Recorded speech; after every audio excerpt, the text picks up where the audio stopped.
we take you from meeting people to making money faster. Rob, I think this is kind of, I'd say, pandemic for the networker. And that is that so many confuse networking with money making. Yes. Do you find that? Oh, absolutely. I think that's the number one thing. Do you? Yeah, absolutely. I mean, there's a little bit of a trend now where people are saying, well, I want to build relationships. And we're seeing that. But really down and dirty, it's I want to make money from networking. That is the underlying goal for all of this. This is going to be kind of an extension of the past episode when we talked about networking, I quit. Right. There's some similarities here, but I think we're really going to drill down on the separation of the two. You have to separate your mindset so that then you can set the right expectations, because networking is earning respect. Money making is earning a living. Yeah. Oh, absolutely. I think absolutely when I first started networking, it was all about the money. I'm networking. I'm here to make money. Yeah. And I think, it took me several years and through education, talking to people like yourself, that I had to really learn what is true networking. So how did you adjust your day? Or maybe let me ask you this. Maybe this is a better way to frame it. How long did it take you to discover, I need to rethink this? I think it was over a period of time. I think, I think for the first part of my networking career, when I say I'm probably 5, 6, 7 years, I'm entrenched with that mindset of got to make money. Can't waste that. My time is valuable.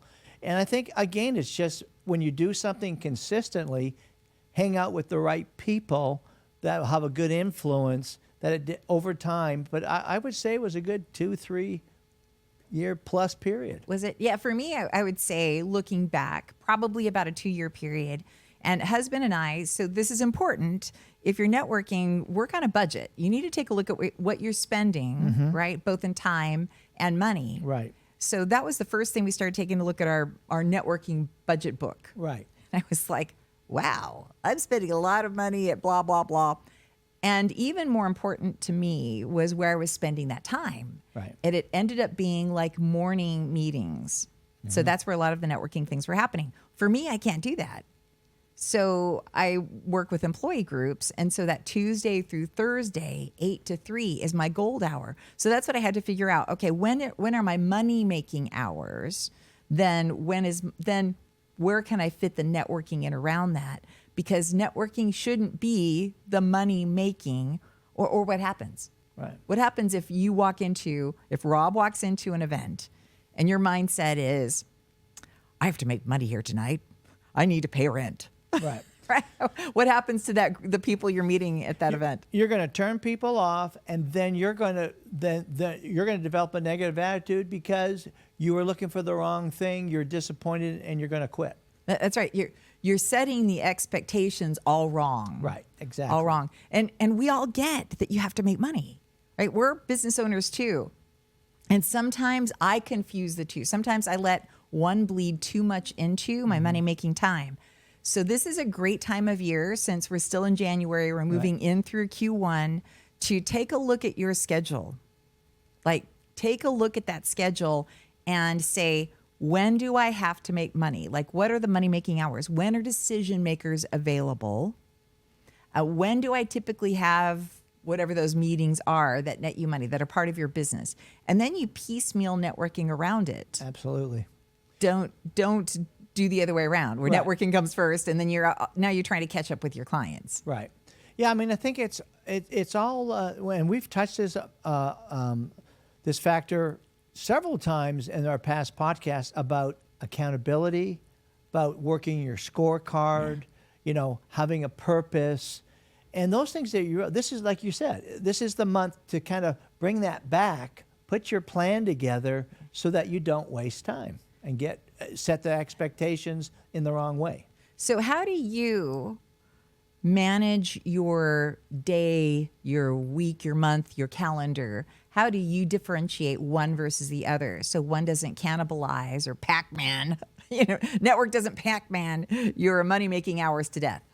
That is it. That's a great question. That is a great question, and you do so well at it. I mean, I struggle with that, and it's really it's looking at my Outlook calendar, and I put it on the big TV so I can really see it good and big, and I look at how I'm spending my day and make sure that I'm scheduling it properly, where I have the number of hours needed to do my networking, where I'm focused on those money-making hours, but then I have, the follow-up. I've got the loading things into my CRM. Now, there's a question back at you, Cheryl. Do you count that as your money-making hours when you do some admin work, like CRM and follow-up, or is that separate categories? A lot of the CRM activity would be both. Okay. Right? Because one might lead to prospects, right? Because that's your referral network working into the CRM. And honestly, I don't spend nearly as much time on my CRM stuff as I should. But given that, I think a lot of that bleeds one into the other. Right. But what I'm talking about from the networking is certainly going to events, scheduling your drive time, one-to-ones for sure. And then if you're a part of any groups, what admin activities are associated with that. You've got to take those blocks of time and make sure they stay out of, to the best of your ability, your money-making hours. And I struggle with the admin part, honestly. Yeah. So that's why we need to talk about this, because I need some help today.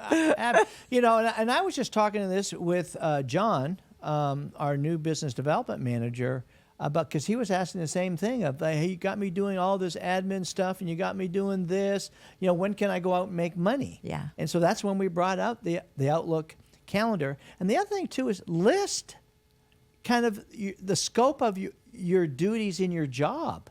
And we put those on the whiteboard so we can see all the things that you have to do, and then we allocated a time blocking. Did it take 30 minutes of your time? Did it take 20 minutes, 10 minutes?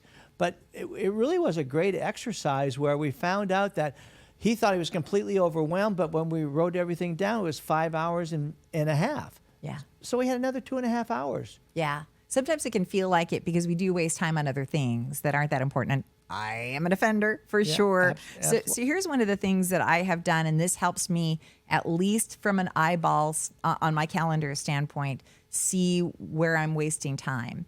So first, if you're looking at your calendar and you've got your typical gold mine time, your money-making hours open, do not feel that that's an opportunity to start booking a bunch of networking stuff.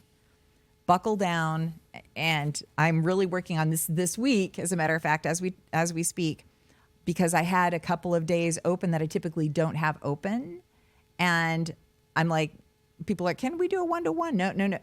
My discipline is no. Right. And so I need to reserve those hours for now doing some drop-ins with clients, making phone calls that I haven't made, doing some follow-up emails or an email campaign, whatever that is. So don't lose sight of the fact that that's still a money-making hour, even if there's not a money-making activity booked in there. So what I do for my calendar, so that I can kind of see, and then husband. So if you have somebody else who can see your calendar, do you have other people in your office who can see yours? Yeah. Okay. Share it with 3 other people. So I put letters in front of it. So if I have a meeting, if it's you and me, right, it would say NW, Rob Bliss, and Cheryl Powers. Okay. That way, and then I can go into my search bar and I hit NW, and that's networking, right? Right. Every networking meeting that I've had will show up, and so I can tell how many I've had that month. Oh, that's a great idea. Love that. And then DMs. DM means decision maker. So if I looked at a month and I only had 2 decision maker meetings, that's a problem.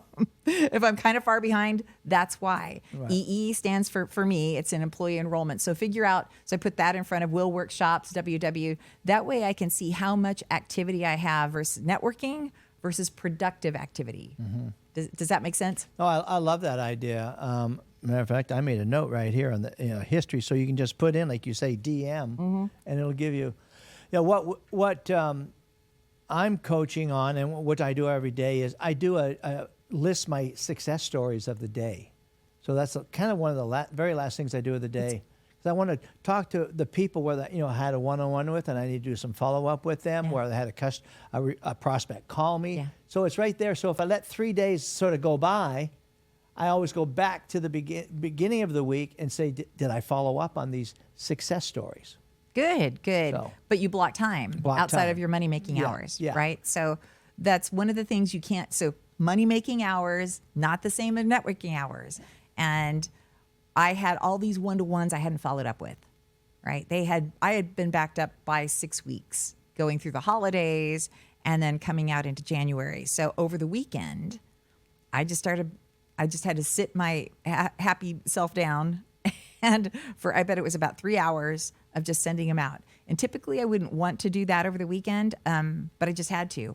Or I'm going to be further behind. It's going to be weighing on me and it's going to interrupt the rest of my week. So, and I want to be a person who does what I say I'm going to do, Right, even if right. it is over the weekend. Right. The other thing too is from, hey, I got my money making hours. That's Tuesday through Thursday, 8 to 3.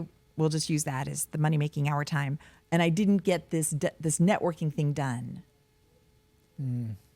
One of the things that I've learned to do is might be late at night, but I'll schedule that to drop, on social media, on an email the next day or the day after, right? Yeah. So that it doesn't go out at midnight, Right. which is weird. But you can schedule things in advance in today's world, and that helps you budget your time a little better and keep that money making time clean. Yeah.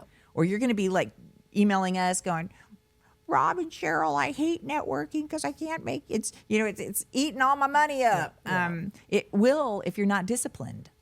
Yeah, absolutely. Again, it goes back to, we had this exact topic in our sales meeting this morning because in sales you meet so many people at these networking events, and you got your customers calling you, you got prospects calling you, you got networkers calling you. You can get overwhelmed. Yeah.